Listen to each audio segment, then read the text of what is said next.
Terima kasih kami ucapkan kepada Bapak Dr. Andes Haji Muji atas sambutan yang diberikan. Hadirin yang berbahagia, sampailah kita ke acara inti pada hari ini, yaitu penyampaian ceramah dalam rangka memperingati Maulid Nabi 1442 Hijriah dengan tema berprestasi di masa pandemi dengan meneladani akhlak Nabi bersama Ustadz Syamsuddin Nurmaka SOSI SK MA. Sebelumnya saya ada pantun nih. Gugurlah bunga di musim semi, terlentang di antara tumpukan sakura. Sebelum dimulai ceramah ini, marilah kita kenalan dengan Ustadz Syamsuddin Nurmaka. Ada satu lagi nih. Nyanyikan aku wahai kutilang, simfoni klasik manusia berakal. Jangan sampai kalian ketinggalan mengenal Ustadz asik dan juga terkenal. Nah, ini di tangan Bapak sekarang sudah ada CV dari Ustadz Syamsuddin. Tak kenal maka ta'aruf. Data pribadi seperti yang kita kenal, nama Ustadz Syamsuddin Nurmaka SK SOSI MA. Tempat tanggal lahir Maros, Sulawesi, 15 September 1992. Masya Allah, masih muda Ustadz. Sebentar lagi juga ulang tahun. Sudah lewat, betul. Data pendidikan tahun 2007, selesai hafalan Al-Quran 30 juz di umur 15 tahun. Masya Allah, umur 15 tahun sudah selesai 30 juz. Bapak dulu 15 tahun lagi ngapain ya? Main layangan kayaknya, betul. Kemudian SMA di Pesantren An-Nahdiyah Makassar selama 3 tahun. Kemudian kuliah S1 di PT IKI Jakarta tahun 2011, S2 juga di PT IKI Jakarta di tahun 2011. Nah, beliau aktif sebagai penceramah di salah satu acara di televisi swasta. Nah, sepertinya kita sudah tidak sabar nih untuk mendengar ceramah dari beliau. Tapi sebelum itu, Bapak informasikan untuk sesi tanya jawab nanti, silahkan tuliskan pertanyaan Anda di kolom chat di Zoom. Langsung saja kita persilahkan untuk naik ke atas panggung Ustadz Syamsuddin Nurmaka SK SOSI MA.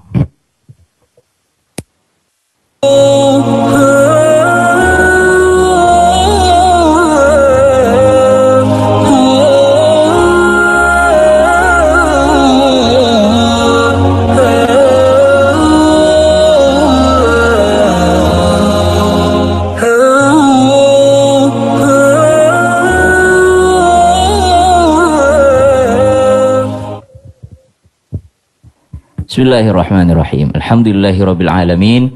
Wassalatu wassalamu ala asyrafil anbiya'i wal mursalin sayyidina Muhammadin wa ala alihi wa sahbihi ajma'in. Asbahna wa asbahal mulku lillahi rabbil alamin. Allahumma bika asbahna wa bika amsayna wa bika nahya wa bika namut wa ilaikan nusyur ya Rabb. Allahumma inna nas'aluka khaira hadzal yaumi fathah wa nasrah wa nurah wa barakatah wa hudah wa na'udzu bika min syarri ma fihi wa syarri ma ba'dah. Bismillahilladzi la yadurru ma'asmihi syai'un fil ardi wa la fis sama'i wa huwas sami'ul alim. Hassantukum bil hayyil qayyum alladzi la yamutu abada wa dafa'tu 'ankumus su'a bi alfi la haula wa la quwwata illa billahil aliyyil 'azim. Ba'da an aqul a'udzu billahi minasy syaithanir rajim. Alhamdulillahilladzi anzala ala 'abdihil kitaba wa lam yaj'al lahu 'iwaja qayyima لينذر بأسا شديدا من لدنه ويبشر المؤمنين الذين يعملون الصالحات أن لهم أجرا حسنا ماكثين فيه أبدا وينذر الذين قالوا اتخذ الله ولدا ما لهم به من علم ولا لآبائهم كبرت كلمة تخرج من أفواههم إن يقولون إلا كذبا. Alhamdulillah, adik-adik sekalian, para siswa-siswi Al-Azhar Kemandoran yang dimuliakan Allah Subhanahu wa taala, yang cinta kepada Nabi Muhammad sallallahu alaihi wasallam. Begitu pula para guru yang dimuliakan Allah, para Pak Kepala Sekolah yang dimuliakan Allah, para pengasuh, para pengawas, seluruh yang terikat atau semua yang terlibat dalam ilmu. Karena yang dekat dengan ilmu sudah pasti bahagia. Kata baginda Nabi sallallahu alaihi wasallam, kun aliman au muta'alliman au mustami'an au muhibban. Kalau mau bahagia ada 4 caranya kata Nabi. Yang pertama, kun aliman, jadilah kalian seorang pengajar. Wah, jadi udah yang hadir di sini guru-guru, kepala sekolah, semua yang memberikan ilmunya, masya Allah, sudah dijamin bahagia sama baginda Nabi sallallahu alaihi wasallam. Gak bisa ngajar, kalau mau bahagia gimana? Au muta'alliman, atau jadilah kalian seorang pelajar. Pokoknya yang hadir lagi nyaksiin Zoom hari ini udah menjadi orang yang bahagia kata baginda Nabi. Walaupun ya misalnya ikut acaranya ogah-ogahan, ada juga yang pura-pura perhatiin padahal lagi main PUBG, ada juga yang off kameranya lagi main Mobile Legend mungkin, atau ya itu suuzon saya aja. Tapi mudah-mudahan semuanya memperhatikan dengan baik insya Allah, bukan hanya untuk mengejar nilai, tapi untuk mengejar bagaimana menumbuhkan rasa cinta kepada baginda Nabi SAW. Karena banyak yang nanya, gimana sih bisa cinta kepada Nabi? Padahal kita nggak pernah lihat wajahnya, padahal kita nggak kenal sama Nabi. Gimana sih bisa cinta? Kok di Perancis nggak boleh buat karikatur Nabi Muhammad SAW? Karena kalau dibuat karikatur, sebenarnya kalau dibahas tentang riwayat, semua riwayat yang ada dari para ulama itu sangat bisa, sangat memungkinkan untuk membuat sketsa wajah baginda Nabi SAW dari yang disebutkan. Bentuk pipinya begini, bentuk alisnya seperti ini, bentuk dagunya begini, bentuk giginya seperti ini, itu bisa. Tapi pasti ketika dilukis, dibuatkan gambar, pasti ada kekurangannya. Maka itu yang dihindari oleh para ulama sehingga dilarang untuk melukis wajah baginda Nabi Sallallahu Alaihi Wasallam. Nah, teman-teman sekalian, sekarang lebih cinta BTS daripada Rasulullah, lebih cinta Blackpink. Nih para ARMY nih, ya kan? Ditanya berapa anaknya Rasulullah? Wah, nggak ada yang tahu. Berapa anak perempuan Rasulullah? Ada 4 saat, sebutkan nama-namanya. Fatimah, Fatimah terus, ya kan? Fatimah doang yang dia tahu. Giliran disuruh sebutkan nama member Blackpink. Waduh, cepet banget. Jisoo, Rose, Jennie, ya kan, disebut semua nama-namanya. Dihafalin dia. Disebutkan nama BTS, dihafalin. Disuruh sebutin nama-nama sahabat baginda Nabi atau anak laki-laki Rasulullah, nggak ada yang tahu. Bagaimana bisa mencintai kalau nggak kenal sama baginda Nabi Shallallahu Alaihi Wasallam? Nih. Jadi by the way, saya juga main TikTok nih teman-teman kan. Jadi di TikTok itu lagi banyak yang curhat saya Muslim, tapi saya berapa kali mimpi ketemu Yesus. Kenapa saya mimpi ketemu Yesus? Ya karena yang kalian tahu ilustrasinya, yang kalian sering lihat adalah Yesus. Bagaimana tidak mimpi ketemu baginda Nabi? Karena tidak mengenal Rasulullah Sallallahu Alaihi Wasallam. Maka kenalanlah dengan baginda Nabi Sallallahu Alaihi Wasallam. Siapa itu Rasulullah Sallallahu Alaihi Wasallam? Bagaimana akhlaknya baginda Nabi Sallallahu Alaihi Wasallam? Saya mendengar lagu yang dibawakan tadi sama Hana, sama siapa satu?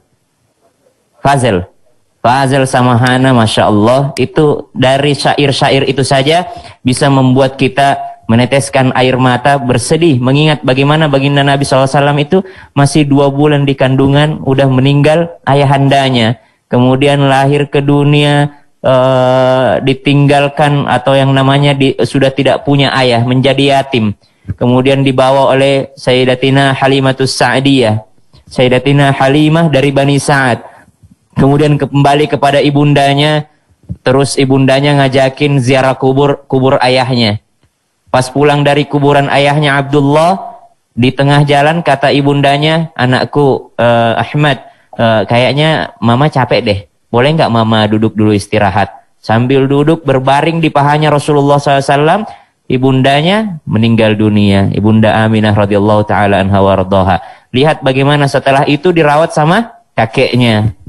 Dirawat sama kakeknya meninggal dunia, dirawat sama pamannya. Begitu kisah hidup yang sangat indah dari baginda Nabi Shallallahu Alaihi Wasallam. Nah, kalau teman-teman sekalian mau bahagia, tadi jadilah pengajar. Udah jadi pengajar, udah bahagia, jadilah pelajar gitu. Kalau nggak bisa ngajar, jadi pelajar. Jadi buat teman-teman yang lagi duduk di luar sana, mau ketemu langsung atau ketemunya cuma lewat Zoom, sama-sama, insya Allah tidak mengurangi pahala. Ya, sama-sama berpahala, berbahagia ketika duduk berbicara tentang keagungan Allah, duduk berbicara tentang bagaimana keindahan akhlak Rasulullah sallallahu alaihi wasallam. Allahumma salli wa sallim wa barik alaih. Lau kana bainana al-habib ladana al-qasi wal-qarib من طيبة قبل المغيب طالبا قرب الحبيب بقربه النفس تطيب وتدعو الله فيجيب أنوار طه لا تغيب بلغنا لقاه يا مجيب يا حبيبي يا محمد يا طبيبي يا ممجد أنت ذو الفضل المؤيد جل من صلى عليك. Rasulullah Sallallahu Alaihi Wasallam, ini kan temanya bagus banget nih, berprestasi di masa pandemi dengan meneladani akhlak Nabi. Masa pandemi kita kenal ada yang namanya lockdown. Ini teman-teman sadar nggak? Kira-kira lockdown itu ada nggak di dalam Al-Quran? Wah, ini kan terjadinya saat ini nih. Dan ketahuilah, semua yang terjadi itu sudah tertoreh di dalam Al-Quran. Allah sudah tuliskan di dalam Al-Quran. Kita bicara tentang lockdown. Pernah nggak sih dunia ini lockdown sebelum lockdown pandemi ini? Lockdown gara-gara COVID-19? Pernah. Kapan itu? Zaman Nabi Nuh alaihi salam. Zaman Nabi Nuh alaihi salam. Cuma bedanya pada saat itu lockdown karena air, banjirnya air. Kalau sekarang lockdown karena banjir virus. Ya, Nabi Nuh alaihi salam. Siapa yang selamat? Yang ikut ke kapal Nabi Nuh alaihi salam. Siapa yang tidak selamat? Salah satu di antaranya anak Nabi Nuh alaihi salam. Jadi nggak peduli. Berarti yang selamat adalah yang ikut protokolnya Allah Subhanahu wa taala pada saat itu. Kita berbicara tentang apa lagi? PSBB misalnya, atau misalnya lockdown. Ada lagi nggak lockdown di dalam Al-Quran? Ada lagi. Kalau sekarang kita lockdownnya di dalam rumah.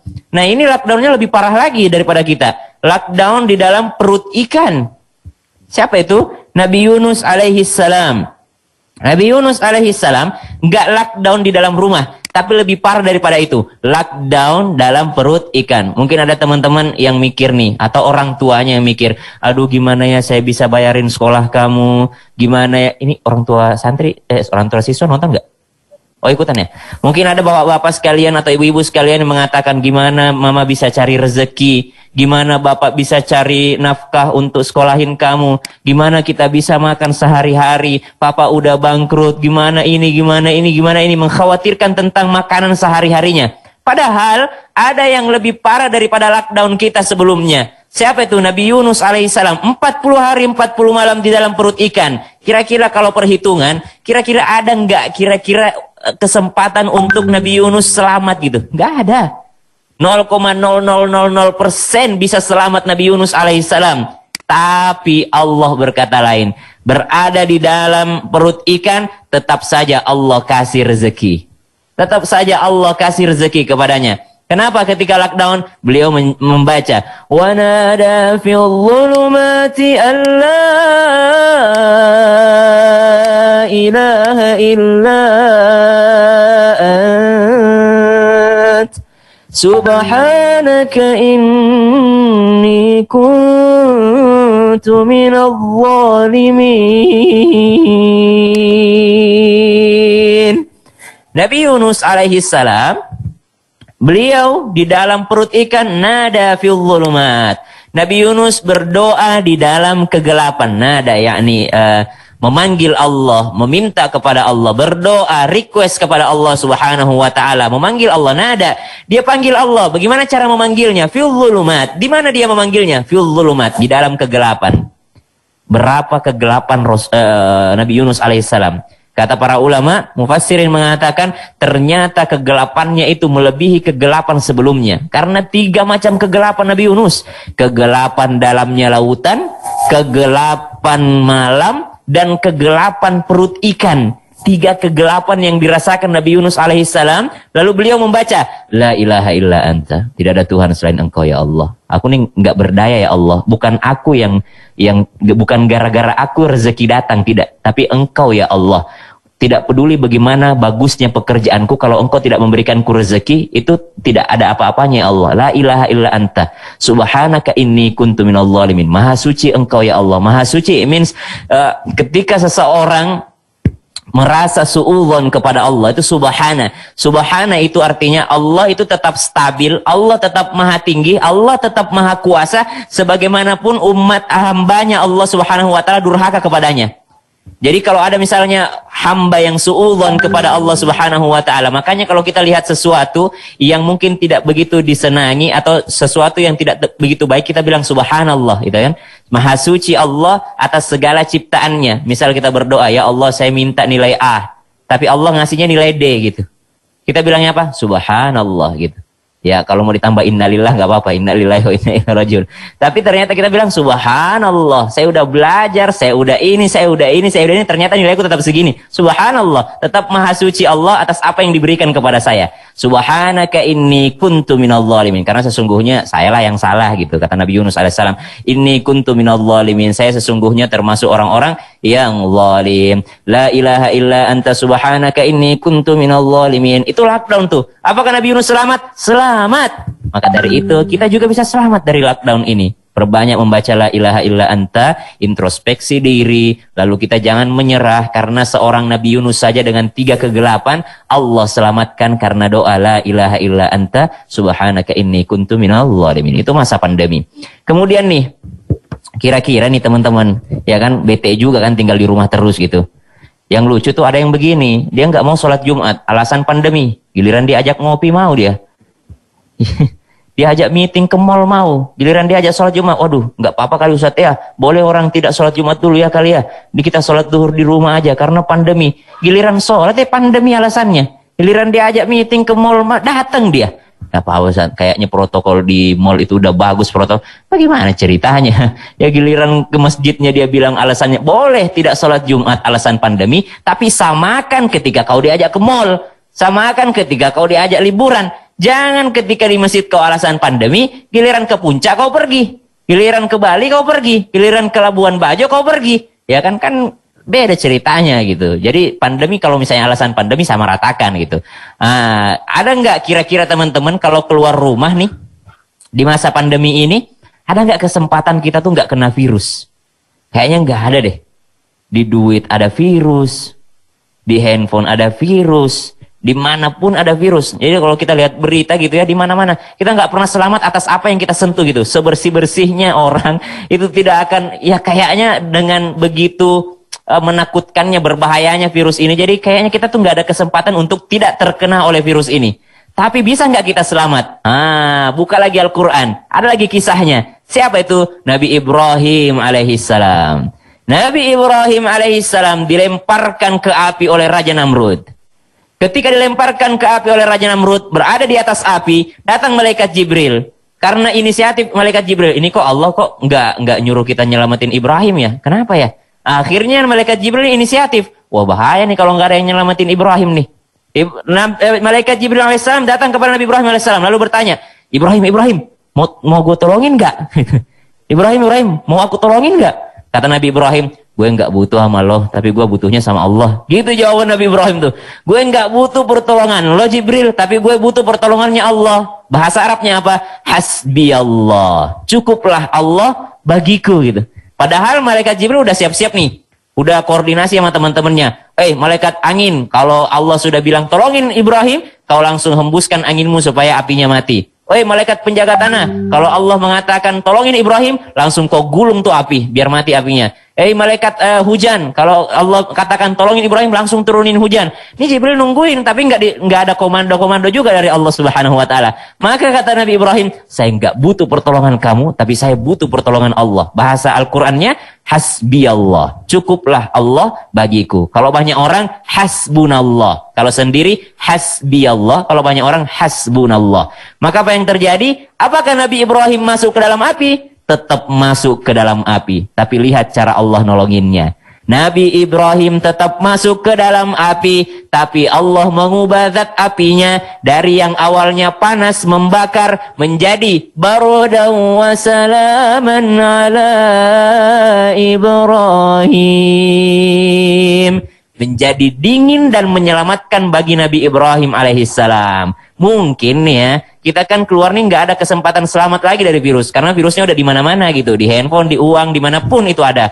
Tapi bisa nggak kita selamat? Mungkin saja virusnya masuk ke dalam tubuh kita. Tapi Allah ubah zatnya yang awalnya berbahaya menjadi obat bagi kita. Sebagaimana Allah ubah zatnya api tadi. Allah padamin apinya enggak? Enggak, apinya tetap nyala, tapi Allah ubah zatnya dari panas membakar menjadi dingin dan selamat bagi Ibrahim. COVID-19 bahaya enggak? Bahaya, tapi bisa saja Allah mengubah bahayanya COVID-19 berubah sesuatu yang positif di dalam diri kita, sesuatu yang baik untuk tubuh kita. Nah, bacaannya apa? Hasbi Allah.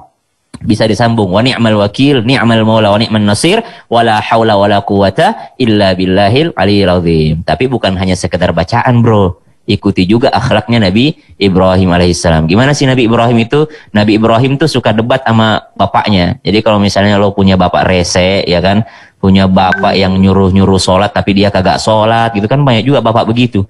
Kita disuruh sholat, dia tidak pernah sholat. Kita disuruh ngaji, dia tidak pernah mengaji. Kalau punya bapak yang seperti itu, lihat kisahnya Nabi Ibrahim. Bagaimana Nabi Ibrahim debat sama ayahnya.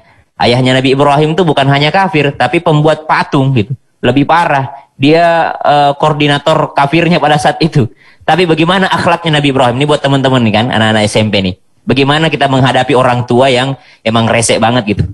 Atau bahkan nggak pernah sholat, atau orang tua yang sok tahu, orang tua yang otoriter banget, nggak pernah ngertiin kita ya kan. Kita kan anak-anaknya pengen di ngertiin juga gitu.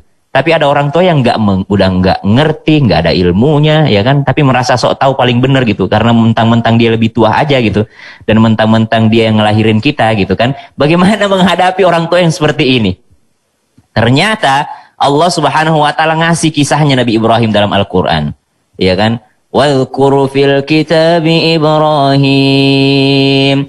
إذ قال لأبيه يا أبت لم تعبد ما لا يسمع ولا يبصر لم تعبد ما لا يسمع ولا يبصر ولا يغني عنك شيئا.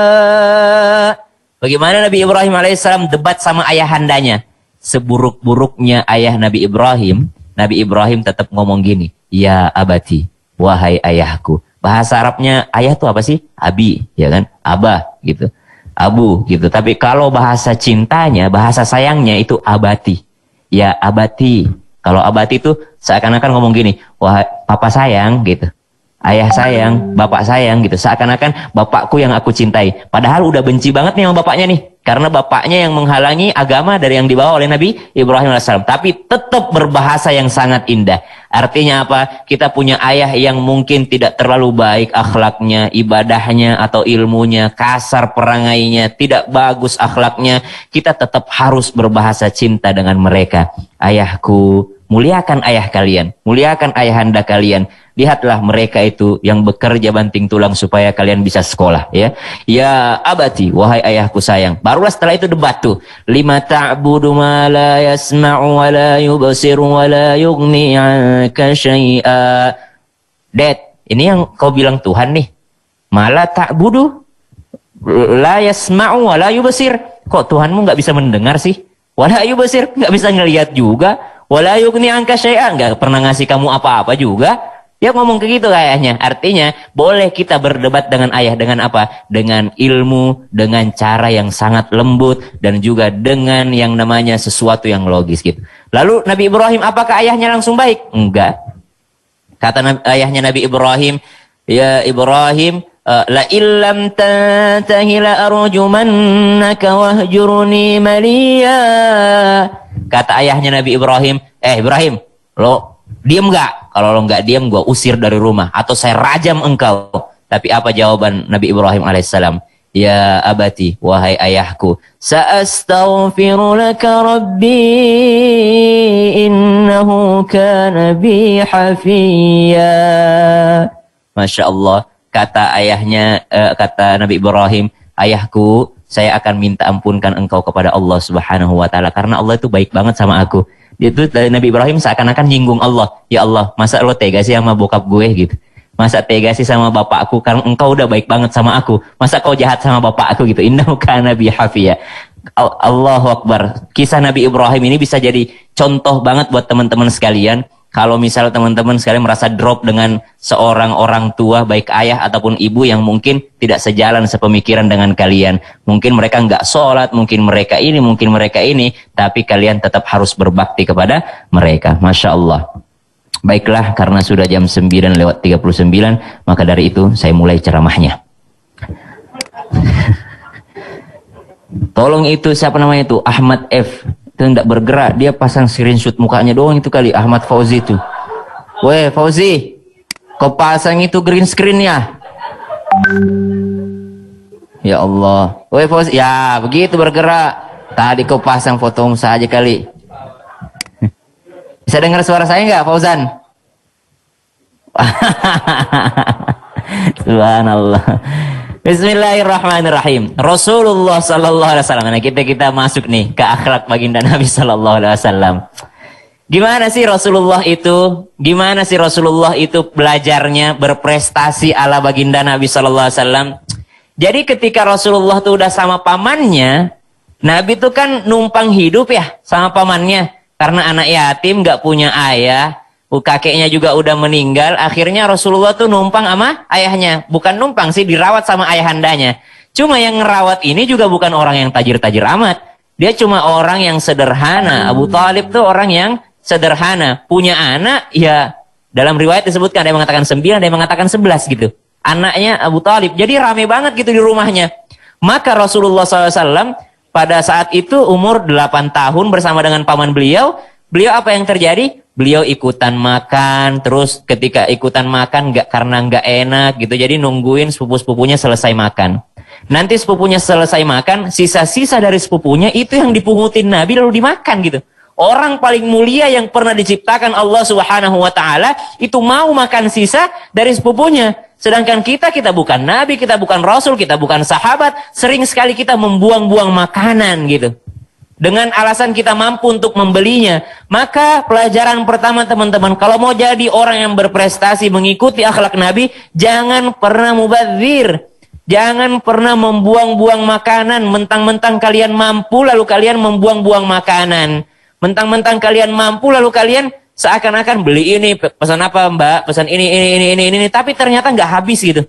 Tapi ternyata kalian membuang-buang makanan. Setiap kalian mau membuang-buang makanan, bayangin teman-teman kita yang ada di Afrika, di Somalia yang kekurangan makanan, kekurangan air. Lalu kita membuang-buang makanan. Pelajaran pertama, kalau kalian mau menjadi anak yang berprestasi tanpa masuk sekolah, artinya tanpa berkumpul kembali di sekolah, kalian bisa lakukan ini di rumah. Apa itu? Jangan mubadzir. Karena kata baginda Nabi SAW, bisa jadi berkahnya itu ada di belakang gitu.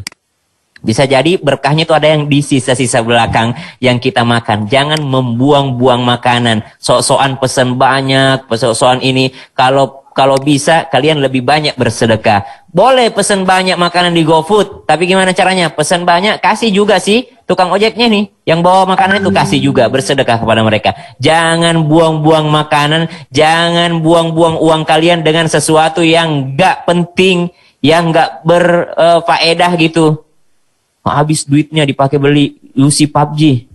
Dia top up mulu ya kan, beli Royal Pass, beli ini, beli skin ini, beli skin ini. Ya Allah, jangan mubadzir untuk sesuatu yang tidak terlalu bermanfaat. Maka baginda Nabi SAW ketika kecil udah mengajarkan itu, memakan berkah gitu. Berkah itu apa? Jangan sampai ada makanan yang tersisa. Pelajaran pertama. Nah, ketika numpang sama paman beliau Abu Thalib, pelajaran yang Allah kirimkan kepada beliau sangat hebat sekali. Sangat luar biasa sekali jurusan yang Allah kirimkan kepada baginda Nabi SAW.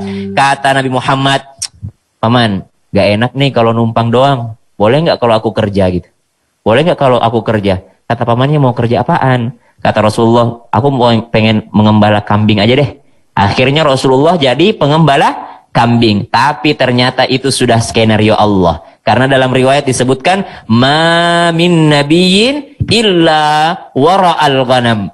Tidak ada satupun nabi yang tidak pernah menjadi pengembala. Jadi semua nabi pernah menjadi pengembala kambing. Jangan jual, kau coba di rumah. Saya juga pengen jadi pengembala, siapa tahu jadi nabi. Tidak bisa lagi. Sudah tutup pendaftaran, ya kan? Udah habis nabi. Nabi Muhammad SAW khatamul anbiya. Nabi terakhir gitu. Tapi semua nabi pernah mengembala kambing. Pelajaran apa yang Allah berikan ketika baginda Nabi SAW menjadi seorang pengembala kambing? Pelajarannya penting sekali teman-teman sekalian. Pelajaran pertama, ketika orang menjadi seorang pengembala kambing, maka dia harus menjadi orang yang penuh dengan kasih sayang.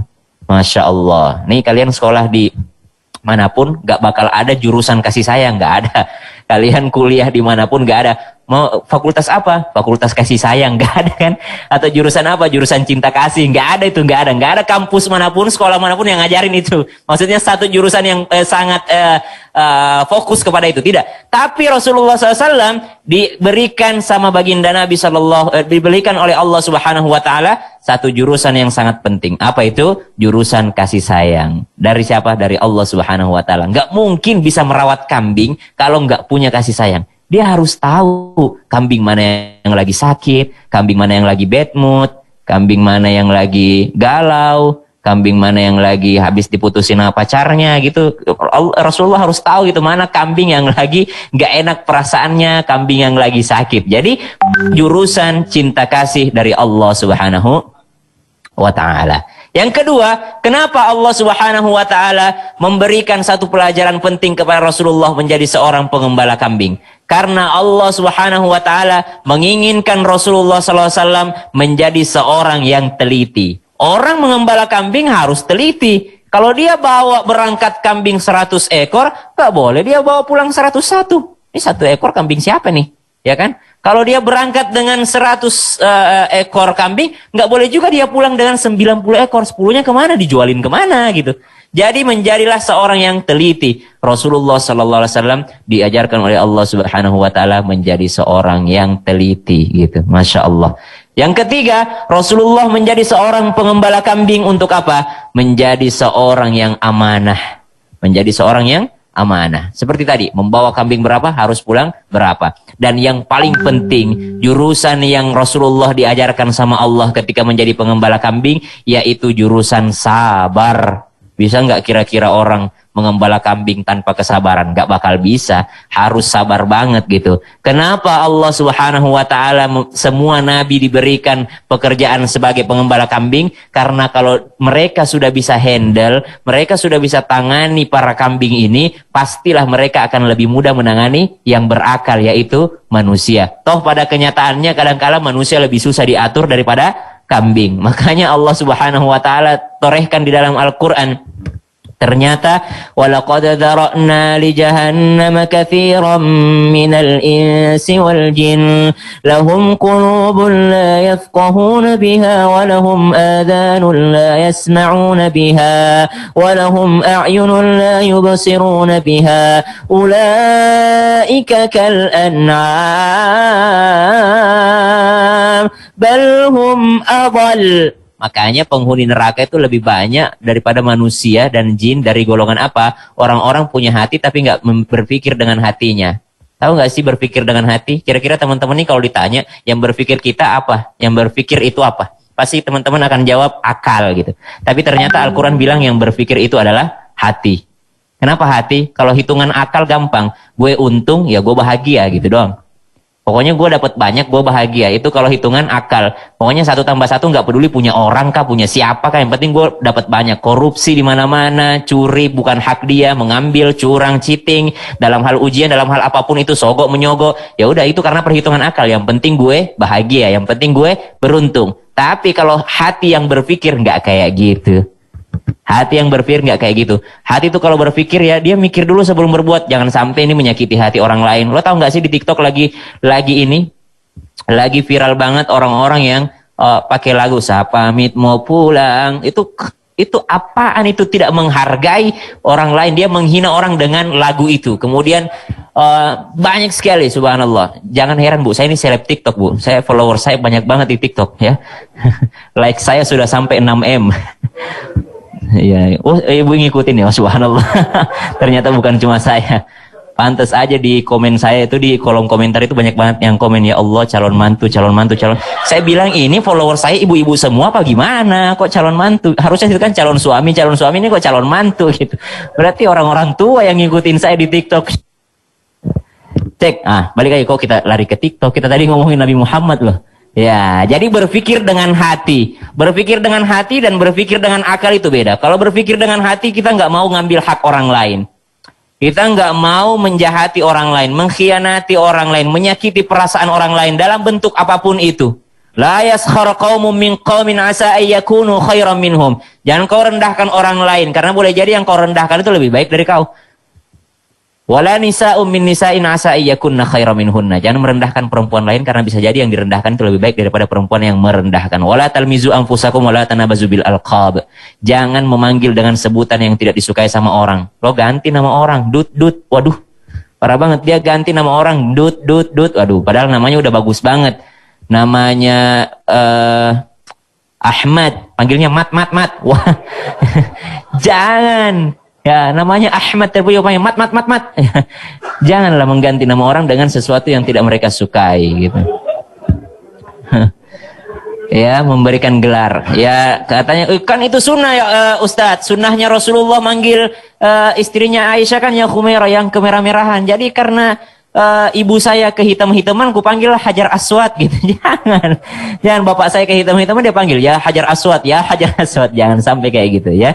Jadi teman-teman sekalian, menjaga akhlak, jangan sampai menyakiti orang, berpikir dengan hati. Bayangin kalau kita yang digituin gimana rasanya gitu. Kama tadinu tudan. Sebagaimana engkau ingin diperlakukan, perlakukan orang lain seperti itu. Nah, Rasulullah sallallahu alaihi wasallam itu mengembala kambing supaya bisa menjadi pribadi yang sabar, pribadi yang penuh dengan cinta kasih, pribadi yang teliti, pribadi yang amanah. Setelah itu Nabi jadi apa coba?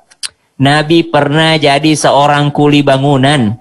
Nabi pernah menjadi seorang kuli bangunan. Nih, buat teman-teman sekalian, Nabi itu dalam riwayat tidak pernah terlihat auratnya. Pernah sekali, ya Allah, Bapak sehat? Siapa tadi itu? Upin. Apa sih? Ya Allah. Tidak pernah Nabi kelihatan auratnya semasa hidupnya. Pernah ketika Nabi menjadi seorang kuli bangunan, Nih kalau kita lihat ya struktur bangunan gitu ya, ada insinyurnya, ada kontraktornya, ada developernya, ada arsiteknya, ada mandornya, ada kuli bangunannya, ada yang mengangkat-ngangkat batu. Nah, Nabi itu pernah menjadi yang paling bawah gitu, yang mengangkat-ngangkat batu.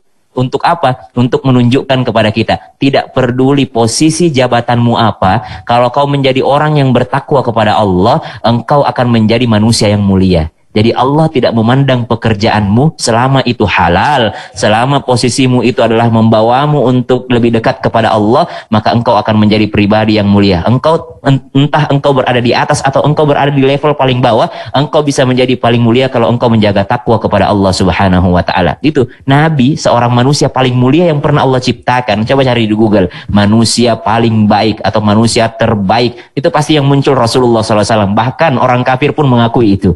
Nabi yang terbaik saja pernah melakukan pekerjaan yang terendah, ya, strukturnya pada saat itu. Nabi ngangkat batu. Pada saat ngangkat batu tuh luka bahunya, pundaknya terluka. Jadi apa kata orang-orang yang ada di situ, sesama kuli bangunan, kata teman-temannya, Muhammad, lo kan pakai sarung nih, buka aja sarungnya, taruh di sini supaya pundak kamu nggak luka. Tapi Rasulullah SAW ketika hendak membukanya, Rasulullah jatuh pingsan. Kan Rasulullah mikir nih, ya benar juga kali ya, karena yang hadir di sini kan cowok semua, nggak apa-apa lah kalau aku buka nih, nggak apa-apa lah kalau aku buka yang namanya sarungnya, karena yang hadir cowok semua, nggak ada cewek ini. Akhirnya Rasulullah pas mau buka jatuh pingsan. Kedua kali Rasulullah mau buka pingsan lagi, yang ketiga kali Rasulullah mau buka pingsan lagi. Jadi tidak pernah Rasulullah SAW untuk membuka auratnya. Lah sekarang ya Allah, di TikTok aurat semua isinya. Ini saya mau ngingetin buat teman-teman sekalian, auratnya laki-laki itu pusar sampai lutut. Ya jangan kok pakai celana pendek ya. Karena banyak juga sekarang di TikTok laki-laki melambai. Ya, dia bikin video tapi kelihatan auratnya gitu. Jangan sampai kelihatan paha, ya kan, dari pusar sampai lututnya. Kalau main futsal usahakan kaos kakinya yang panjang tuh biar ketutup lututnya gitu kan. Main basket pakai yang stocking panjang biar ketutup gitu. Nah, jadi Rasulullah itu menjaga aurat beliau. Nah, jamaah gak ada yang jawab. Yang jawab banyak kok, rame kok di sini, alhamdulillah, pakai face shield semua, insyaallah. Saya nggak jelas muka saya gara-gara pakai face shield. Ini foto tahun 2000 berapa ini ya? Waktu itu masih muda lah. Alhamdulillah. Ketika Rasulullah SAW selesai itu, ya Allah, filternya Miftahu nih, ya Allah, kelihatan tahu Miftahu 7C. Topimu itu Miftahu. Miftahu apa? Miftahur Rahman kali ya. Miftahu siapa sih? Ada temennya lagi di situ. Ya.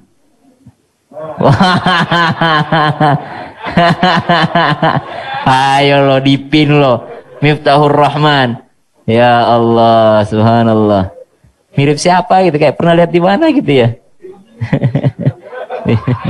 Ayo lo, ayo lo, ayo lo.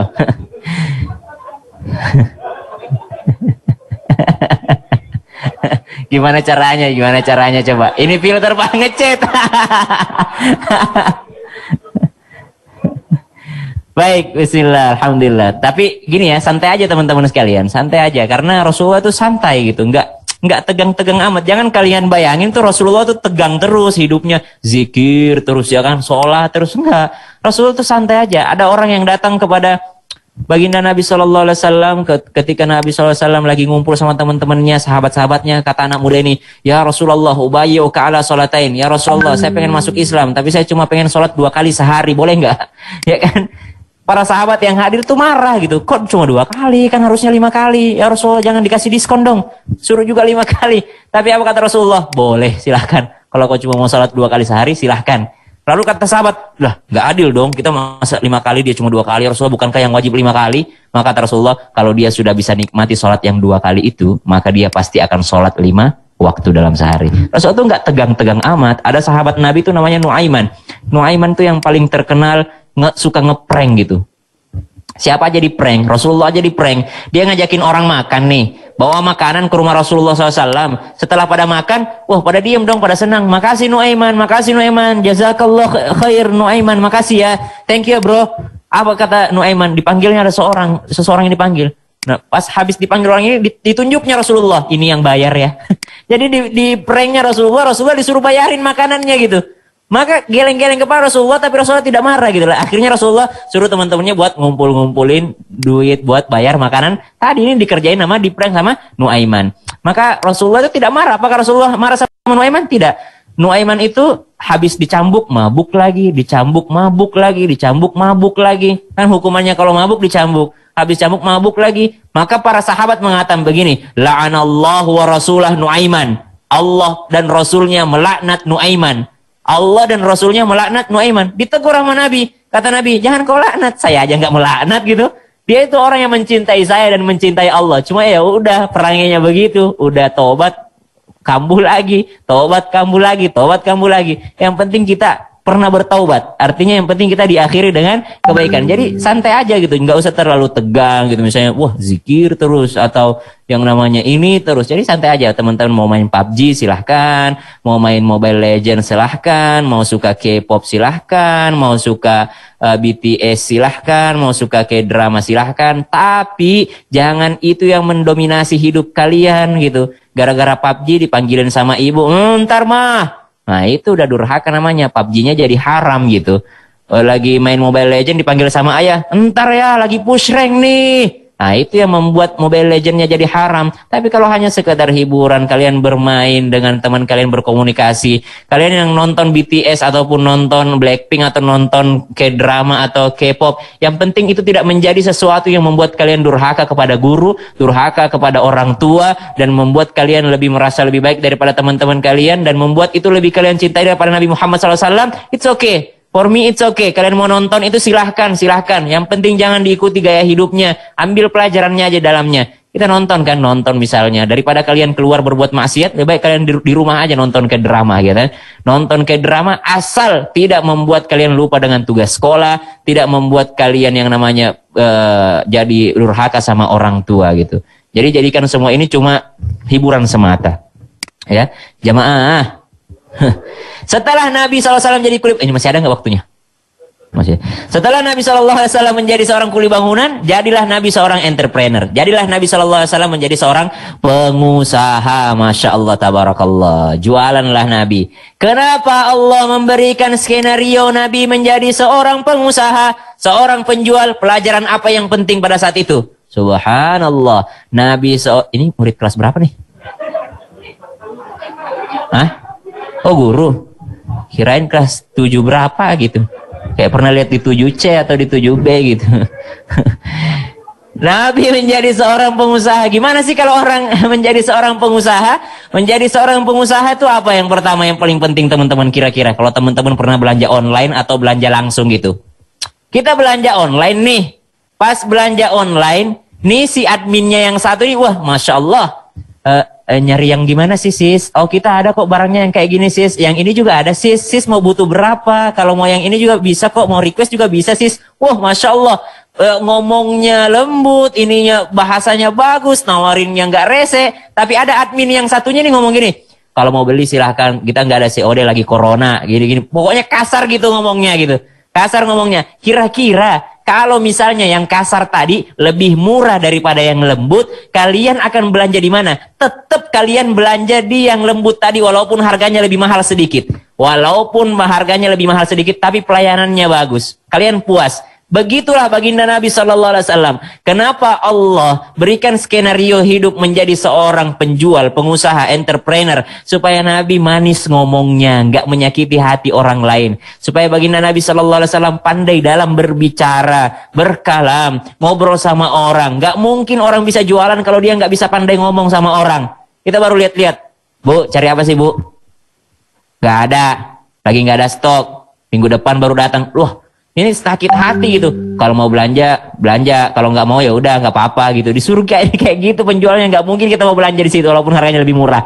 Walaupun ada yang mahal dikit tapi pelayanannya the best gitu. Kalian tahu kenapa harga yang ada di mall dengan yang di pasar lebih? Karena pelayanannya mereka jualan pelayanan, mereka jualan suasana dan sebagainya. Jadi teman-teman sekalian, Nabi SAW diberikan skenario hidup menjadi seorang penjual pengusaha. Kenapa? Supaya pandai dalam berdakwah. Cerdas, berprestasi di masa pandemi, mengikuti akhlak Nabi. Jadilah orang yang halus bicaranya, yang ngomongnya tuh nggak nyakitin orang. Kalau sama orang tua gimana ngomongnya Ustadz? Qawlan karima. Masya Allah. Ini kalau kita ngomong sama orang tua, ini karena yang hadir Masya Allah teman-teman sekalian, ya seumuran lah sama saya sedikit, ya. Nggak terlalu jauh lah. Teman-teman sekalian, kalau ngomong sama orang tua itu kan ini yang kayaknya kita kekurangan nih pada zaman sekarang ini. Kayaknya kita kalau ngomong sama orang tua tuh kayak nyepelein orang tua gitu loh. Ya padahal kata Al-Quran gimana sih ngomong sama orang tua itu? Wa qadha rabbuka alla ta'budu illa iyyah wa bil walidaini ihsana imma yablughanna 'indaka al-kibara ahaduhuma aw kilahuma fala taqul lahuma uff. Yang pertama, jangan pernah berkata ah. Ah tuh gini, bukan uff tuh ah, bukan. Itu terjemahan bahasa Indonesianya aja, kurang bahasa Indonesia. Tapi uff tuh itu ya kalau misalnya kalian, ntar di Minho biar kelihatan mukanya.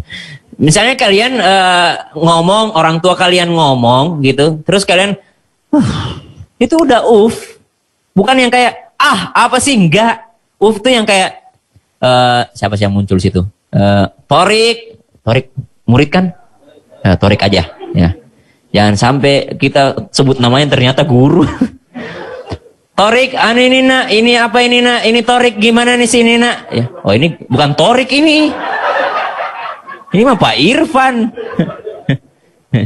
Torik gimana sih ini nak? Apa sih ini nak? Gini. Terus si Torik ngomong gini. Orang lagi main game juga. Itu udah uff. Orang lagi ini juga. Orang lagi ini juga. Orang lagi bikin konten TikTok juga. Itu udah uff sebenarnya teman-teman. Uff apa sih mama? Nah itu udah uff. Jangan nungguin uff itu adalah enggak. Uff itu yang kayak males banget deh. Mama sih.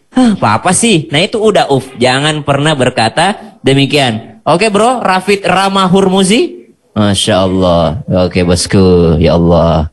Ini saya senangnya sama anak-anak Al-Azhar tuh gitu. Senyumnya tuh agak ditahan-tahan sedikit gitu. Ya, senyum lebar dulu. Coba senyum lebar dulu. Ya, Masya Allah. Kau punya pacar nggak, Fit? Masa? Kenapa? Tapi kau suka, ada yang kau suka nggak? Wih sih, pernah naksir nggak sama teman kelasmu? Naksir ya? Masa sih nggak pernah? Harus naksir lah, pas balik tuh harus naksir dulu. Jatuh cinta itu halal, boleh. Yang nggak boleh pacaran. Jadi pernah naksir nggak sama seseorang? Angkat jempol, pernah suka nggak? Asik, ngaku akhirnya kan? Jadi tuh jatuh cinta tuh wajar, ya kan? Yang nggak boleh tuh yang berdua-duaan, berdekat-dekatan. Nabi Yusuf tuh kan dalam riwayat juga senang sama Zulaikha, tapi ternyata beliau lebih takut sama Tuhannya, ya kan? Kata Nabi Yusuf, saya tuh lebih takut sama Tuhan dibandingkan besarnya rasa cintaku kepadamu gitu. Jadi jatuh cinta it's okay, kalian baper it's okay, kalian ini it's okay. Yang nggak boleh adalah la taqrabuz zina, jangan dekati zina. Yang saya takutkan kalau kau nggak pernah jatuh cinta, kau belok, ya kan? Jangan sampai begitu. Jamaah. Uff itu bukan ya uff itu ya mas banget deh mama gitu kan. Papa nggak tahu waktu kalau nyuruh orang. Gitu ya. Jadi Masya Allah jangan pernah berkata itu kalau ngomong sama orang tua. Ngomongnya apa dong? Fala tanharhuma, jangan kau menghardi mereka. Tanhar, bahasa Arabnya sungai itu nahar, percikan air itu nahar. Masya Allah, gaming ya bro. Bang, YouTuber ya bang. Masya Allah. Jadi jangan pernah mengatakan jangan menghardi mereka aja. Tanhar, nahar itu sungai, percikan air. Jadi kalau bahasa kita jangan nyemprot, jangan disemprot orang tua itu kalau ngomong. Mau semprot gimana sih? Mama sih, aku kan udah bilang gini. Misalnya orang tua kita agak gaptek nih ya, tapi sok gaul gitu.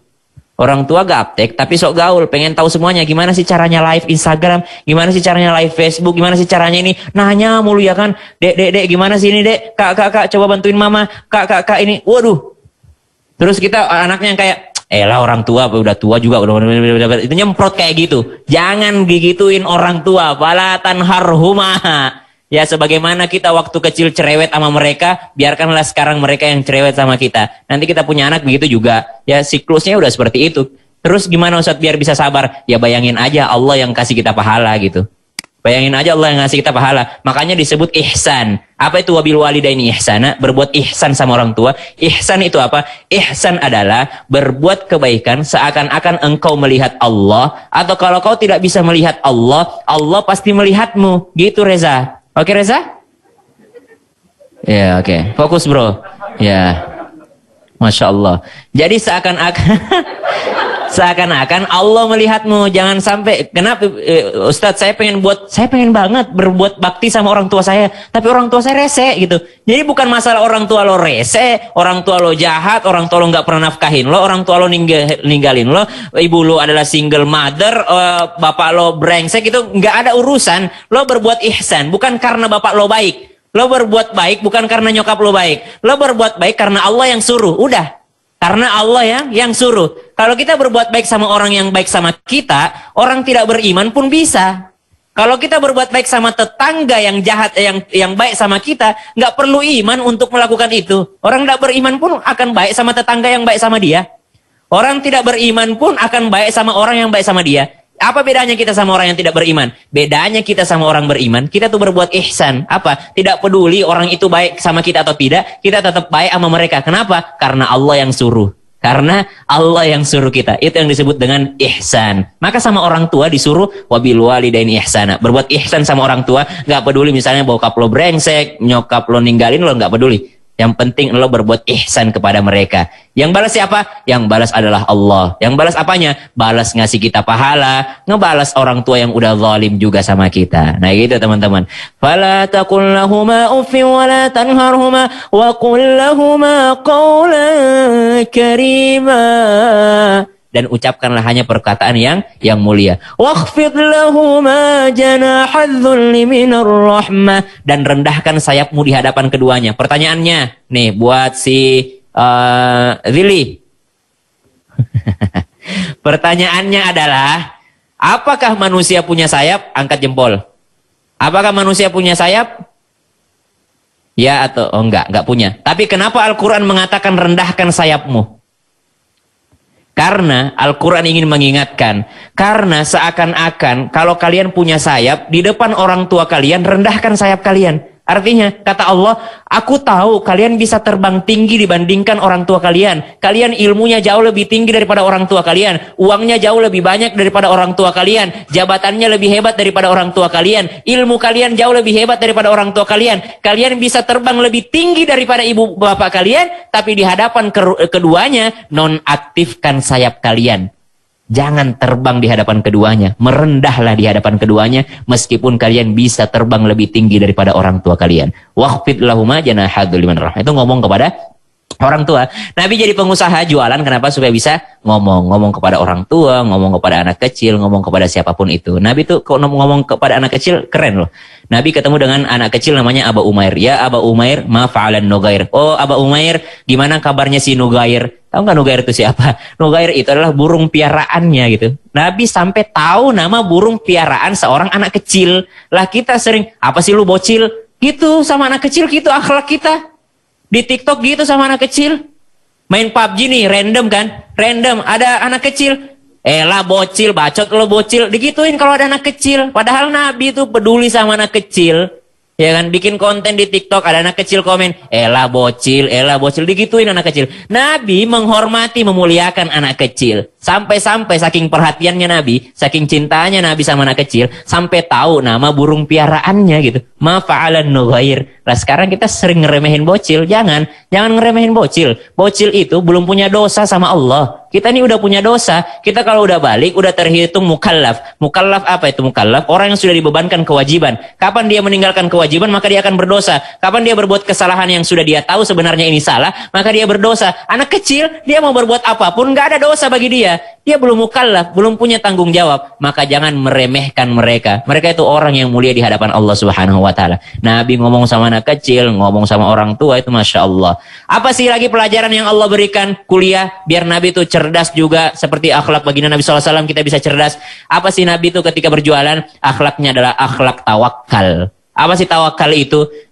Kira-kira kalau ada orang yang jualan, dia bisa menjamin nggak hari ini barang gue bakal laku? Nggak ada jaminan. Tapi apakah dia tetap jualan?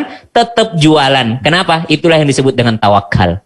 Dia tetap berusaha meskipun dia nggak tahu hari itu laku apa enggak gitu. Itu pelajaran tawakal yang luar biasa Allah Subhanahu wa taala titipkan kepada baginda Nabi sallallahu alaihi wasallam. Jadi udah nih, berapa nih supaya bisa cerdas ala Nabi? Sabar, cinta kasih, peduli orang lain, amanah, jujur, bahasanya diperbaiki, tutur katanya, kemudian belajar tawakal. Masya Allah, Ibu Sofa lagi nelfon siapa, Bu? Gojek ya? Masih GoFood itu. Dia lagi ngarahin jalan, Bapak belok kiri, belok sini, nanti cat rumahnya warna ini.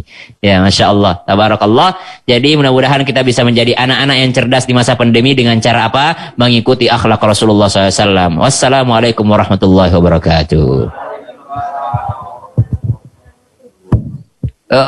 Mau dibantu host apa aku langsung yang buka pertanyaan nih? Atau masih bisa pertanyaan atau hostnya? Oh, aku turun dulu ya? Oke, siap.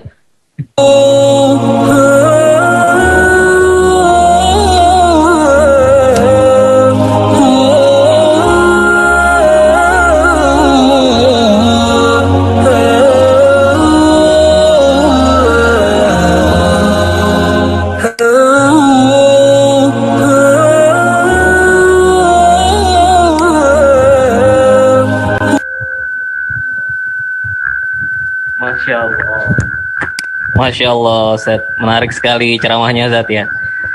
Ya. Tadi kun aliman, au muta'alliman, au mustami'an, pendengar yang baik. Pendengar yang baik. Jadi ibu-ibu ini kan bukan pelajar nih, tapi dia ikutan Zoom gitu. Zoom, jadi dia hitungannya bukan pelajar tapi pendengar. Mustami'. Iya, mustami gitu kan. Kemudian au muhibban. Ya, ada orang-orang yang tidak ikut nge-Zoom tapi dia yang nyediain provider, dia yang memperbaiki jaringan wifi, dia yang memperbaiki semuanya, maka dia juga dapat pahalanya. Tapi fala takunil khamisah, jangan jadi golongan yang kelima. Siapa itu? Udah nggak ngajar, nggak belajar, nggak mau denger, nggak juga memperbaiki, nggak ngapa-ngapain. Iya, tadi saya juga kebayang tuh, Sat, gimana ketika Nabi Yunus di lockdown di perut ikan itu, Sat ya. Gimana kalau anak zaman sekarang tuh keadaan seperti itu, di lockdown, di dalam perut ikan, nggak ada sinyal, gitu kan, nggak bisa main gadget, nggak bisa main PUBG, sama satu lagi, Sat. Apa itu? Among Us. Oh iya, sekarang lagi belum pernah main itu, jadi gua belum masuk ke dalam ceramah gitu. Karena belum pernah main Among Us ya. Itu saya pernah lagi ngajar, sengaja saya tutup, Assalamualaikum warahmatullahi wabarakatuh, tapi saya nggak live Zoom dulu. Iya, saya nggak live Zoom, sengaja lihat anak-anak mau ngapain nih, langsung, ayo kita main Among Us gitu. Terus kaget, oh ternyata gurunya masih ada di Zoom gitu, pada kaget. Subhanallah. Ya apa-apa. Ya. Yang penting udah belajar kan? Yang penting udah belajar, betul, Ustaz. Fokus dulu belajarnya, habis itu main game. Oke. Iya, jadi dengan tema berprestasi di masa pandemi dengan meneladani akhlak Nabi tadi, Ustaz ya.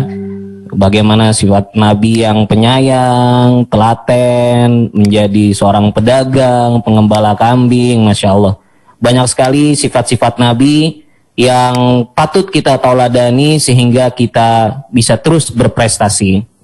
Nah, kemudian selanjutnya adalah untuk sesi tanya jawab. Kalau aku nggak bisa jawab, Ustadz yang jawab ya. Saya lebih nggak bisa jawab juga, Ustadz. Ada nggak dari di sini sudah terangkum?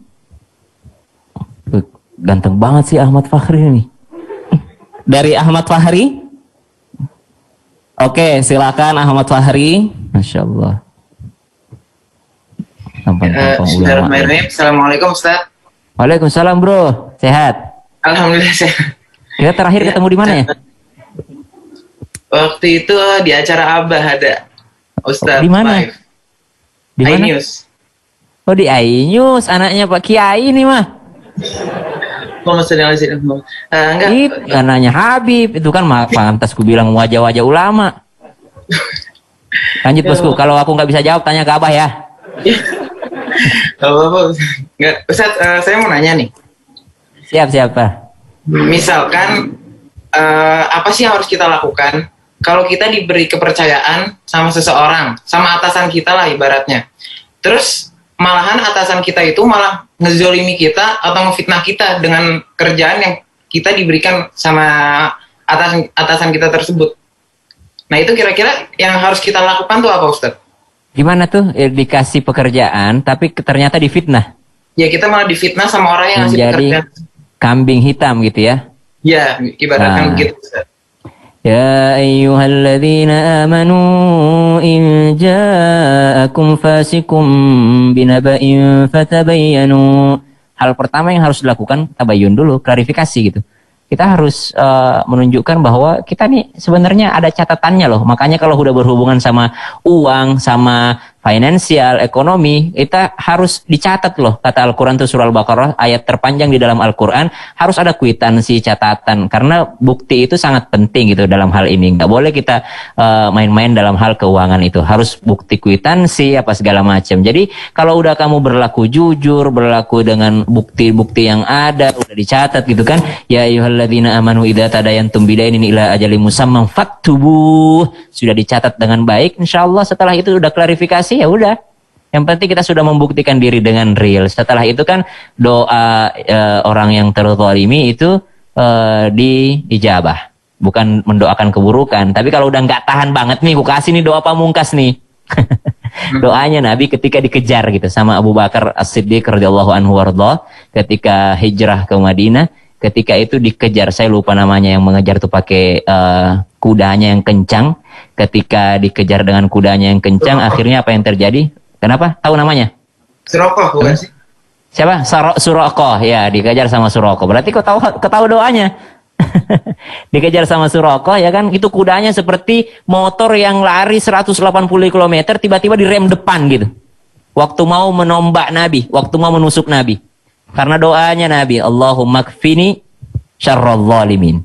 Ya, Allahumma kfini bima syi'ta wa kaifa syi'ta. Nah itu. Allahumma kfini bima syi'ta wa kaifa syi'ta. Ya Allah, cukupkanlah bagiku apa yang terjadi ini dan terserah Engkau mau kau apain dia gitu. Allahumma kfini bima syi'ta wa kaifa syi'ta. Udahlah ya Allah, pasrah, udah terserah Allah mau ngapain dah udah. Ya, kalau untuk umumnya Allahumma kfini syarral zalim, ya Allah, udah cukuplah nih kezalimannya orang nih, ya kan? Jadi setelah kita klarifikasi, usaha dulu mastata'at. Udah klarifikasi, udah tabayyun, udah catatan lengkap, barulah setelah itu kita berpasrah kepada Allah Subhanahu wa taala kalau masih tetap digituin gitu. Emang udah kerja, Fahri? Enggak, belum Ustaz, cuma penasaran aja gitu. Oh gitu, Masya Allah. Jangan jadi atasan yang seperti itu ya. Wah, insya Allah Ustaz. Iya. Karena insya Allah kau jadi atasan, nggak jadi bawahan. Jangan jadi maksudnya jangan kayak begitu Ustaz. Iya. Oh ini mewakili ya? Ya begitulah Ustaz. Bukan mewakili juga. Maksudnya buat pengalaman nanti. Jadi Masya Allah. Doain ya Ustaz. Amin amin amin. Sukses Fahri. Amin amin. Ustaz. Salam buat Abi. Insya Allah Ustaz. Ya. Terima kasih. Oke, terima kasih Ahmad Fahri. Mirip sama bapaknya Ustaz ya. Oke, untuk penanya selanjutnya.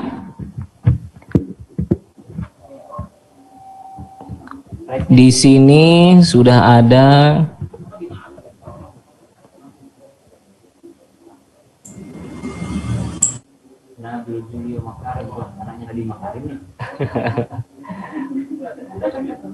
siapa di sini selanjutnya yang bertanya?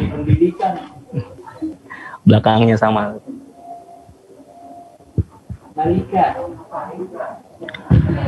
Ananda Malika Yuflih dari kelas 9A. Silahkan Ananda Malika. Assalamualaikum Pak Ustadz. Salam. Sehat. Mau nanya nih, kan kita sekarang di apsi pandemi itu banyak gabut yang misalnya nonton film banyak gitu, apsi main. Nah, caranya biar kita nggak fokus sama dunia tuh gimana sih Pak Ustadz? Asik. Umur berapa sih? 14, OTW 15. Umurnya berapa sekarang? OTW 15. OTW, astagfirullah, apaan sih OTW 15? OTW 15 udah nggak mau mikir dunia gitu. Jadi nggak apa-apa sebenarnya kalau kita memperbaiki dunia, Malika, karena doanya gini kan, Rabbana atina fid dunya hasanah. Kita tuh emang minta kebaikan dunia juga gitu loh. Baru setelah itu fil akhirati hasanah. Yang salah kalau dunia yang menjadi prioritas. Yang salah kalau dunia menjadi. Cuma heran aja sih kalau ada yang mengatakan tuh gabut gitu. Padahal kata Al-Quran gini, wal asr innal insana lafi khusr illa alladhina amanu wa amilus salihati wa tawasaw bil haqqi wa tawasaw bis sabr. Nah makanya kenapa tadi ibu guru tuh minta aku kasih tahu CV-nya umur berapa hafal Quran gitu, biar teman-teman tahu tuh. Sebenarnya kita tuh nggak bakal gabut kalau kita nyobain hafal Quran atau coba tahu bagaimana hadis-hadis Nabi, atau mungkin kalau kalian hobinya kayak drama ya udah pelajarin juga bahasanya sekalian kalian bisa bahasa Korea gitu, atau kalian belajar masak buat cewek-cewek nih, atau belajar apapun itu. Jadi nggak ada kata gabut. Semua kita sama diberikan sama Allah 24 jam dalam sehari semua. Yang membedakan adalah orang yang mampu memanfaatkan 24 jam itu, ya kan? Jadi yang membedakan kita dengan manusia lain adalah sebagaimana kita mampu memanfaatkan 24 jam yang diberikan Allah. 24 si Bill Gates itu 24 jam juga tahu. Si Bill Gates, si yang punya Tencent, yang punya ini semuanya kita 24 jam. Orang terkaya di dunia sama orang termiskin di dunia pun sama-sama 24 jam. Cuma yang membedakan mereka adalah bagaimana mereka menghabiskan si 24 jamnya. Jadi nggak ada kata gabut. Kamu harus tahu kegiatan positif yang berguna untuk kamu ke depannya apa. Kalau kamu nonton Korea mulu, ya udah sekalian belajar bahasanya gitu. Pas kalian belajar hafal Quran lah sedikit-sedikit, belajar Al-Quran, cari kursus apa gitu di TikTok tuh banyak ada Mr. Abdul ya, I'm having glass of milk. I'm having glass of milk. Tahu Mr. Abdul nggak? Yang lagi dihujat gitu. Karena marah-marah kalau lagi ngajar gitu. Jadi apa aja pun yang penting bermanfaat untuk kita, oke? Okay? Siapa? Oke. Masya Allah. Terima kasih Ustadz. Ini Ananda Malika, bundanya ada di studio Ustadz. Pantes aja bundanya pasti request. Nak bertanya nak. Ntar bunda videoin. Ayo nak, tampil nak. Yang barusan sambutan bundanya. Oh pantesan Ibu Sofi. Bu Sofi. Oh alah. Siap. Baik, untuk penanya selanjutnya. Ja. Dari Ananda Reza, kelas 19, silahkan. Reza. Assalamualaikum Ustaz. Salam wabarakatuh. Habib lagi nih. Udah dua Habib yang bertanya nih. Ustaz mau nanya, Ya, kalau siap. misalnya lagi mulai pelajaran, terus tiba-tiba ada rasa bosan, malah tertariknya malah main game. Nah itu kita harus bagaimana Ustaz? Biar nggak tertarik buat main game itu. Kenapa? Pak, biar nggak tertarik. Harus ada prioritas gitu. Iya, harus ada prioritas gitu sih, Za. Ya kadang-kala kalau misalnya kamu bosan, ngomong aja sama gurunya gitu. Ya, Pak, bosan nih, main game dulu ya. Habis itu baru kita lanjut. Ya kan manusia itu pasti ada bosannya, Za. Cuma kadang-kala kan penyesalan itu datangnya belakangan gitu. Nanti setelah Reza dewasa tuh baru ngapain sih gue dulu waktu umur 16, 15 masa gue main game mulu nih gara-gara gue main game mulu gitu. Aku aja nih yang umur 15 tahun hafal Quran tuh masih nyesel kenapa waktu itu nggak langsung melancarkan hafalan gitu. Sehingga tidak memakan waktu banyak sekarang untuk melancarkannya gitu. Kadang-kala kan kita nyeselnya tuh nanti belakangan itu. Jadi jangan sampai nyesel. Ya wajar lah manusia kan ada bosennya, pasti ada bosennya. Tapi jangan sampai bosen terus gitu. Makanya sebelum mulai jam pelajaran lu puas-puasin dulu lah. Puas-puasin dulu main game, tapi jangan sampai tusun. Kalau lu tusun malah bad mood gitu. Jangan tusun, jangan sampai tusun. Lu main TDM aja gitu, atau yang game-game yang tidak membuat bad mood gitu. Ya. Dan baca doa ya, baca doa ya. Kata Al-Quran begini, fa idza qara'tal Qur'ana fasta'idz billahi minasyaitonir rajim. Ustadz doanya apa sih biar nggak bosan belajar? Nih, kata Allah dalam Al-Quran, kalau kau mau baca Quran, baca ta'awudz. Ya. Mikir nggak sih, masa kita baca Quran ada setan yang ganggu? Padahal baca Quran gitu. Padahal kata Allah, kalau mau baca Quran, baca ta'awudz dulu, berlindung dari setan. Padahal kan baca Quran nih, masa ada setan gitu? Kalau baca Quran saja diganggu sama setan, apalagi pelajaran-pelajaran yang lainnya, kegiatan-kegiatan lainnya, pasti digangguin sama setan biar bosen.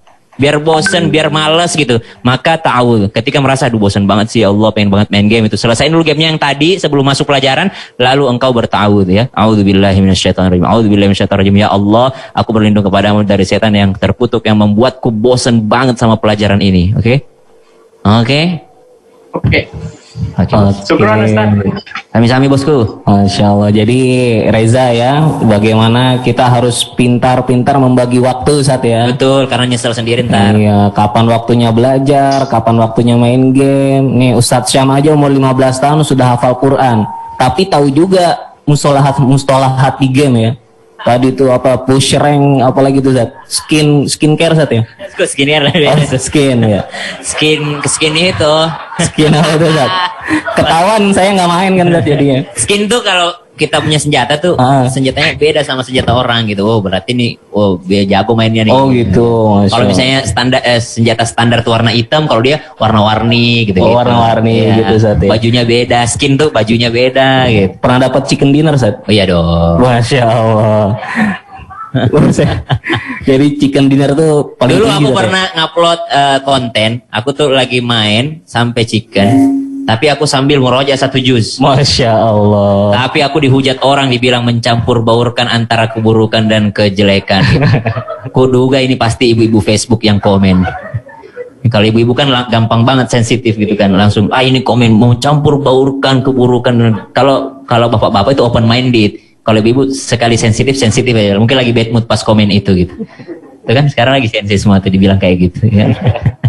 Ya, jadi bagaimana kita pintar-pintar untuk mengatur waktu Sat ya. Jadi ku hapus. Siapa ada lagi? Dipersilahkan untuk penanya selanjutnya. Ada lagi? Waduh, penanya langsung nih. Wow. Live langsung dari studio Sat. Live langsung dari studio Kemandoran. Bu, passwordnya Odading Mang Oleh, rasanya seperti Anda menjadi Iron Man. Pakai gerakan tangan Sat. udah pensiun dia. Udah pensiun. Iya, kata dia saya mau pensiun aja jadi artis. Waalaikumsalam warahmatullahi wabarakatuh. Iya. Siap. Masya Allah, tabarakallah. Ibunya capek. Waduh ya Allah. Tapi yang kebanyakan begitu. Iya, kayak Tante Lala. Tahu Tante Lala nggak? Yang ngajarin anaknya Pancasila di Manado tuh? Oh iya. Iya, Tante Lala. Ya, Alhamdulillah sih anak-anak saya hafal. Alhamdulillah, Pancasila. Iya. Alhamdulillah. Gimana Ustaz, menyikapi ketika kita kan kebersamaannya jadi terlalu banyak nih. Waduh. Iya. Sebenarnya kebersamaan yang kita idam-idamin terus ya. Iya. Akhirnya, Tapi bosen juga lah. kenapa? Bosen juga lah lama-lama, iya bener. Nah, untuk menyiasati itu supaya anak-anak juga nggak bosan dengan kegiatan itu aja. Walaupun sih sekolah seperti Al-Azhar ini udah selalu membuat kegiatan yang biasa dilakukan secara offline, tapi dilakukan di online. Tapi tetap aja gabut karena di rumah, ya kan? Betul. Iya. Nah, kira-kira menyikapi sikap kita nih, para ibu-ibu khususnya, supaya bisa lebih bersabar, bisa lebih memberikan motivasi terhadap anak-anak sama mereka di rumah, terus bisa juga lebih membersamai anak-anak ini dengan penuh kasih sayang, canda tawa, nggak bertanduk mulu, iya kan? Iya betul. Siap. Aku kasih doanya aja ya. Doanya itu kita lihat karena ini hari Jumat, kita belajar sama Al-Kahfi. Al-Kahfi itu 309 tahun di dalam goa. Ya kan? Allah kasih ketenangan. Padahal sebelum masuk goa, mereka nggak minta, ya Allah saya mau istirahat di sini, kirimkan kepada aku spring bed. Nggak. Atau ya Allah saya mau mengurung di sini, lockdown di sini, kirimkan kepada aku wifi. Enggak. Atau kirimkan kepada aku makanan yang banyak. Enggak. Tapi mereka minta apa? Rabbana atina min ladunka rahmah wa hayyi lana min amrina rasyada. Ya Allah berikan dari sisimu rahmat. Kenapa? Dengan rahmat itu lengkap segalanya. Mereka tuh tidur tanpa kasur tapi nyenyak sampai 309 tahun. Mereka itu tanpa makan tapi tetap kenyang. Kenapa? Karena rahmat Allah. Banyak orang kasur empuk nggak bisa tidur karena nggak ada rahmat Allah. Banyak orang makanan enak nggak bisa masuk ke dalam perutnya karena nggak ada rahmat Allah. Banyak orang mobil mewah tapi baru naik aja udah mabuk gitu karena tidak ada rahmat Allah. Maka orang-orang nih Ashabul Kahfi ini memberikan pelajaran kepada kita. Yang paling penting kepada kita yang diminta kepada Allah adalah rahmatnya Allah. Rabbana atina min ladunka rahmah. Ya Allah berikan rahmatmu kepadaku supaya aku bisa juga bersifat rahmat terhadap anak-anak dan suamiku. Berikan rahmatmu kepadaku supaya aku bisa juga bersifat rahmat kepada orang-orang yang ada di dalam rumahku. Sehingga lockdown ini berapa lama pun berada dalam rumah selalu berasa ada rahmat Allah di dalamnya. Dan jangan menjadikan rumah seperti kuburan. Apa itu rumah seperti kuburan? Rumah yang di dalamnya tidak pernah dibacakan ayat-ayat suci Al-Quran. Minimal berkumpul, ngaji, sholat berjamaah, ngaji. Bosan pasti ada, dikasihlah hiburan apapun itu. Yang penting kita minta rahmatnya Allah. Ya, Sami-sami afwan. Waalaikumsalam warahmatullahi. Masya Allah. Jadi agar kehidupan kita selalu dipenuhi dengan rahmat, Ustaz ya. Iya, minta rahmat sama Minta Allah. rahmat oleh Allah Subhanahu wa taala. Oke, untuk selanjutnya masih ada yang ingin bertanya? Jangan, kalau guru jangan susah-susah pertanyaannya, murid aja lah. Kalau guru kayak ujian tesis aku. Coba, kalau udah ada kita santai nih. Ada Nabil Julio Makarim. Julio Makarim. Oh. Assalamualaikum. Nabil. Ustaz. Waalaikumsalam, Bos. Siap. Lagi di mana nih? Di rumah, alhamdulillah. Gemukan ya? Kalau kelihatan gitu ya takdir. Takdir. Pak Guru yang ngomong.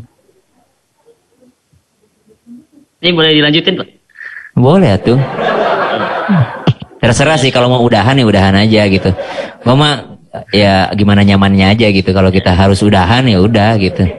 Ya kita kan nggak pernah tahu jodoh tuh gimana gitu. Kalau kok jodoh, lanjut Nabil. Kok jadi curhat, Pak Ustadz? Iya makanya. Pak Ustadz, saya mau nanya nih. Saya mau jawab insya Allah. Iya, amin. Kok amin? Amin. Ya, takutnya kalau ada kendala apa gitu. Iya, Masya Allah. Mau tanya, gimana cara kita menghadapi orang yang berbuat zalim kepada kita, tapi kita mau mengikhlaskannya, tapi susah gitu, hati menolak gitu buat berikhlas gitu. Iya. Soalnya kata Nabi Shallallahu Alaihi Wasallam juga katanya kan kita kepada siapapun walaupun orang itu zalim kepada kita ikhlaskan saja. Nah, tapi hati menolak gitu, Pak Ustadz. Iya. Nah, cara menghadapinya gimana gitu? Sebenarnya bukan hati yang menolak, Bil. Yang menolak itu nafsu. Yang menolak untuk kita berbuat baik kepada siapapun yang berbuat jahat kepada kita itu sebenarnya nafsu kita, ego kita. Lah ngapain gue berbuat baik sama lo juga jahat sama gue.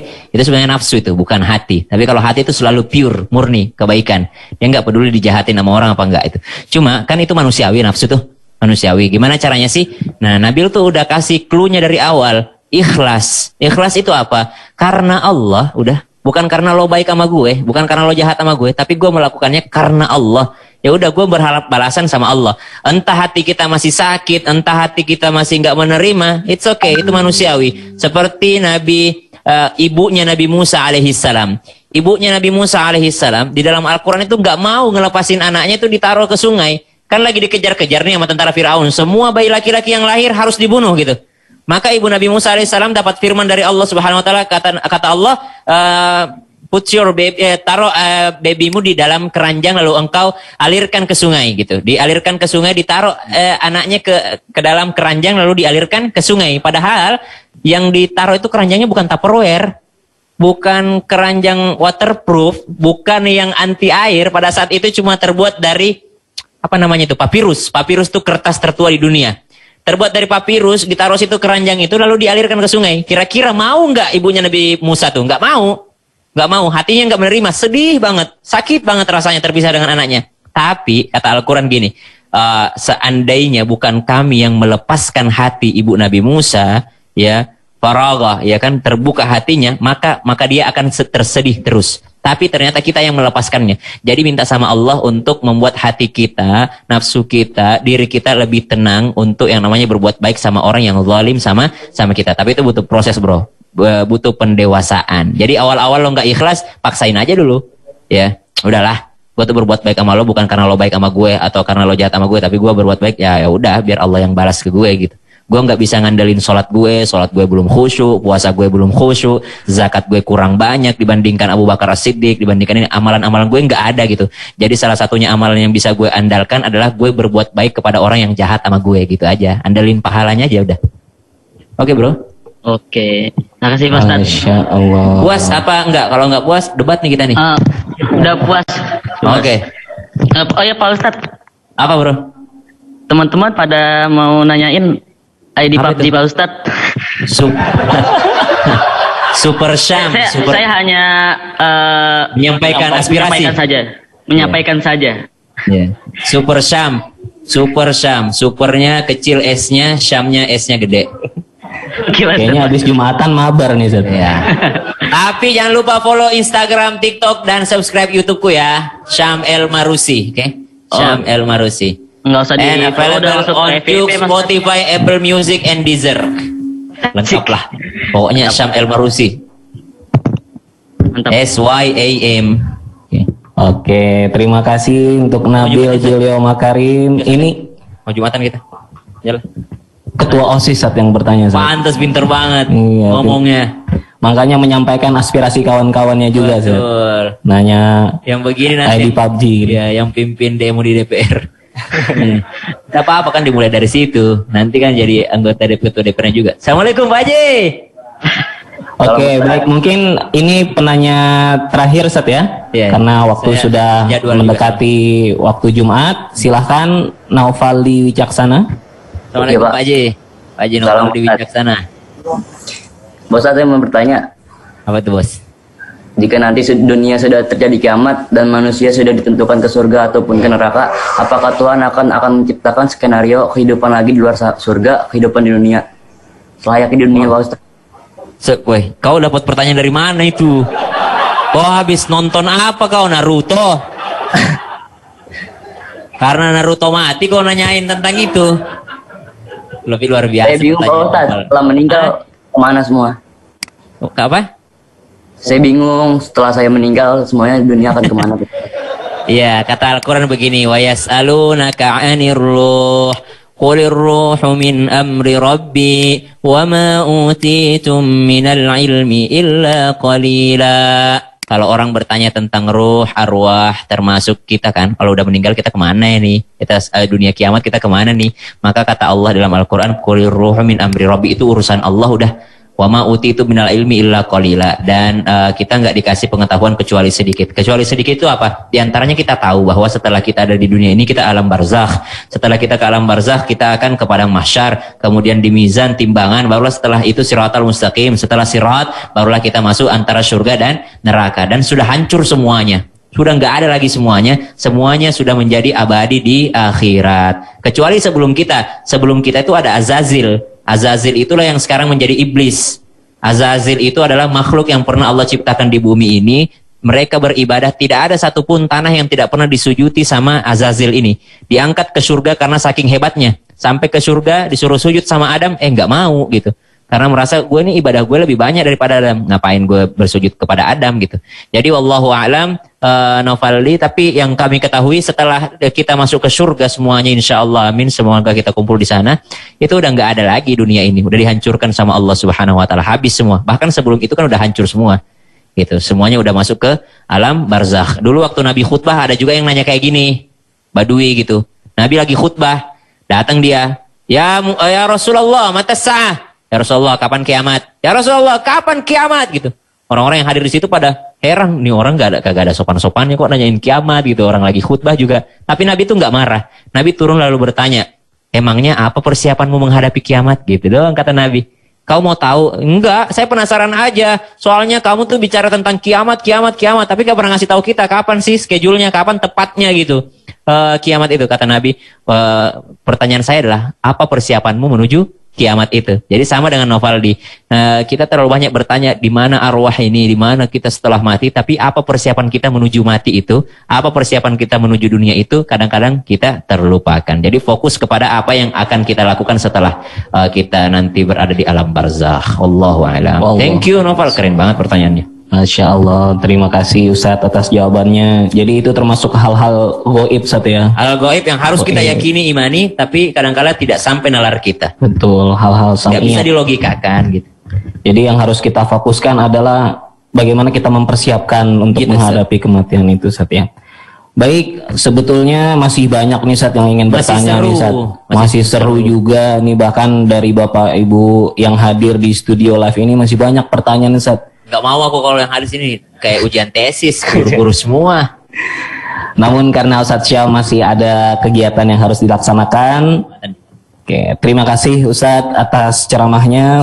Semoga dengan ceramah ini bertambahlah kecintaan kita terhadap Nabi Muhammad Sallallahu Alaihi Wasallam.